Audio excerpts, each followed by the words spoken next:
Good morning દોસ્તો, હું છું રોનક પટેલ અને આજે હું તમને બતાવું છું મારો બીજો બ્લોગ. તો હું નીકળી ગયો છું સવારમાં હવે જોબ પર જવા માટે. સવારના વાગી છે 9. તો હું દિલ્હી જોબ પર જતી વખતે દિલ્હી ગાય માતાને ઘાસ ખવડાવું છું.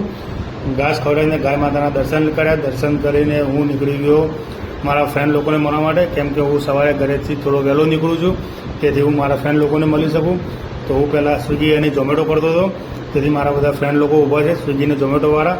તો હું સ્વિગી ઝોમેટોવાળા ફ્રેન્ડ લોકોને મળીને નીકળી ગયો આપણા નરેન્દ્ર મોદી સ્ટેડિયમ રોડ ઉપર. તો તમે જોઈ શકો છો, આ છે આપણું નરેન્દ્ર મોદી સ્ટેડિયમ રોડ, જે સંગાત મોટેરાની અંદર આવેલું છે.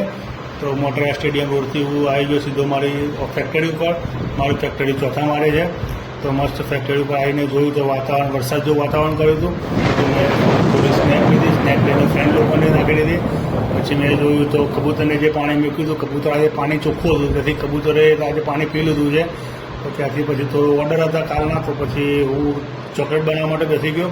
તો આ મારી ચોકલેટ છે, જે ચોકલેટ હું મેલ્ટ કરી અને એની ઓવનના અંદર મેલ્ટ કરીને પછી એ મેં મશીનમાં નાખી, કેમ કે અમે લોકો કાજુ બદામ પર ચોકલેટ કોટિંગવાળી ચોકલેટ બનાવીએ છીએ. તો મેં સૌપ્રથમ બદામ લઈ લીધી. બદામ લઈને તે ચોકલેટ મેલ્ટ કરી દીધી, એને કોટિંગ કરી. તો તમે જોઈ શકો છો, આ છે અમારું કાજુ બદામમાં બનાવેલી ચોકલેટ.